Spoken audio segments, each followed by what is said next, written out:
morning, Stampers. Welcome to Tina's Crafty Ink Spot. This is episode 3 of our Tuesday Techniques series.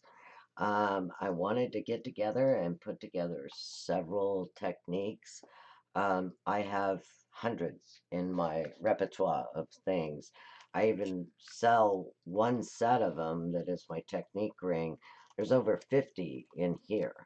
Everything from uh, 5 ways to use Versamark to making your own candied enamel dots. If you're interested in this, it is on my website, tinascraftyinkspot.com, and for purchase. Each one is wrapped in plastic and resealable, so you can put your samples inside if you would like. Each has pictures and step-by-steps. Anyway, that's where this came about. But I have hundreds, so to put together a technique ring with over 100 would be a little bit of work, but this one has probably 50, 52 maybe. But anyway, today's technique, we are going to do a faux leather. See the shiny, and of course I like shiny. You can do it without it being shiny, but of course we're going to make it shiny. But this is a faux leather technique.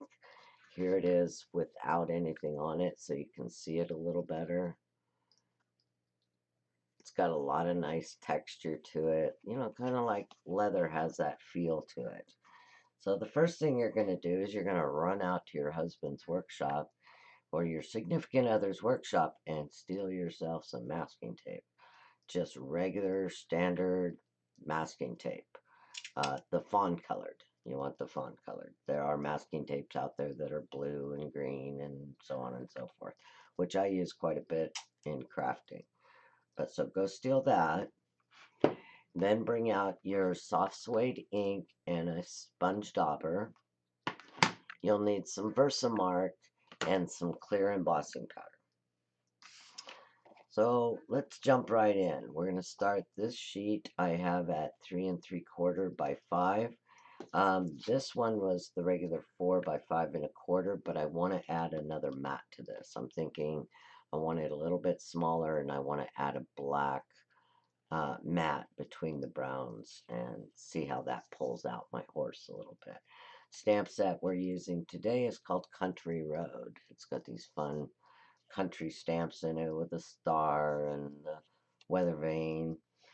So let's get started. You're going to take your piece of sheet. I have a piece of non-stick down. That way my tape won't stick to a paper or my workspace. So you're going to take your masking tape and you're just going to tear off little pieces and stick it all over your sheet. You want to go random directions. And you only need little pieces. The littler your piece, the finer your leather is going to look. So I usually just do, you know, kind of a standard size and just randomly until all the space is covered. So make sure you go different directions. And it's okay to go off the side because we're just going to trim that off. You can add smaller pieces, bigger pieces.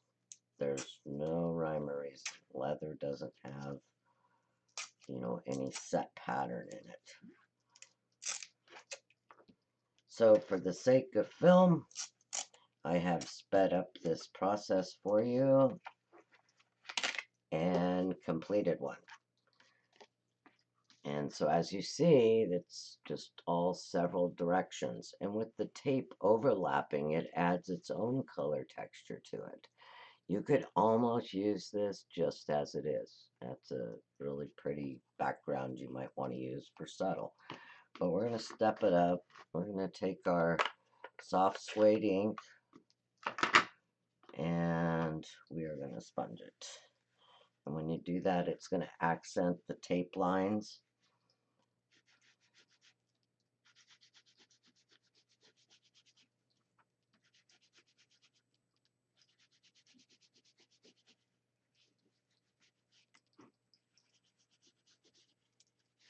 So you just sponge your whole project. You can have lighter and darker spots. And then we're just going to take up, See how this nonstick is really helpful? It just pops right up. And take a pair of scissors. I use older scissors. I don't like to use my good craft snips when I'm cutting things with adhesive on them because it tends to mess up your snips. So we're just going to take those off.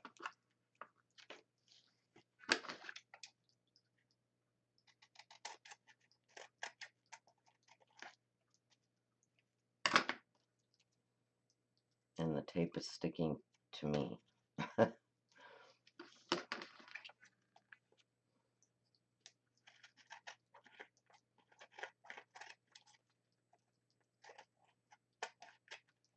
Okay, there we go. Now I'm just going to take my sponge again and I just want to hit the edges. When you sponge the edges of your projects, it just kind of adds a little bit of depth, depth to your item. So we're just going to lightly sponge the edges.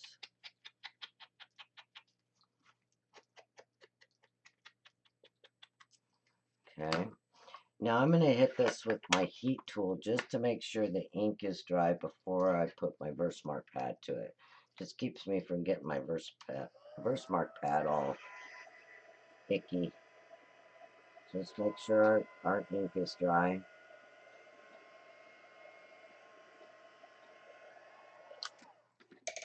Now just take your Versamark pad and dab it over the whole project.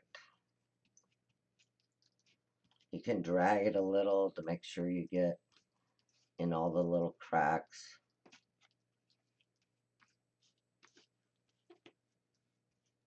You can kind of see the shiny of where the Versamark ink is getting on your project, so that if you put it in the right light, you'll be able to see. You'll see how it's kind of shiny. That shows that you've got Versamark ink on there. See the little dull spot right here? So then I know just to hit it a little bit with my Versamark pad. Okay. Oh, I'm going to have tape everywhere. And now we're just going to cover it with your clear embossing powder.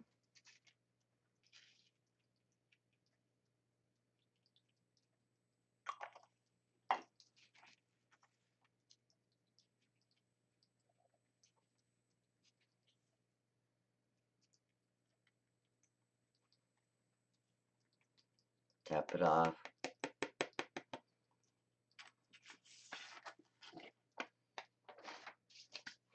And then I like to heat up my heat tool just a little bit before I start embossing any projects.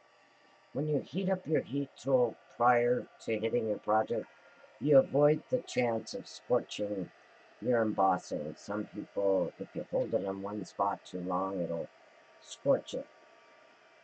And this is a thicker piece, so it takes a little bit to warm it up.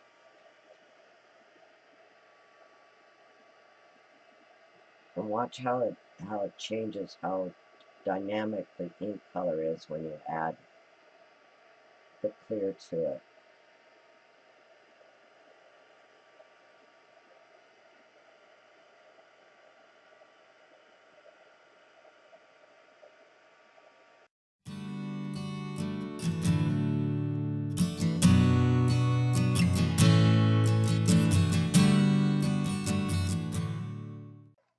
And there you go. There's your fun background. Look at all the texture in there. It almost looks like a cracked glass technique. I bet you could do that. If you did the tape like that and used like a dark night of navy or your blueberry bushel to highlight it, it would be just gorgeous. So there you go. And then all I did is I added an image, I sponged my edge, and added a couple little embellishments to it. This makes a great masculine card. And there you go. I hope you enjoyed today's technique, and we'll see you next Tuesday. You have a happy stamping day.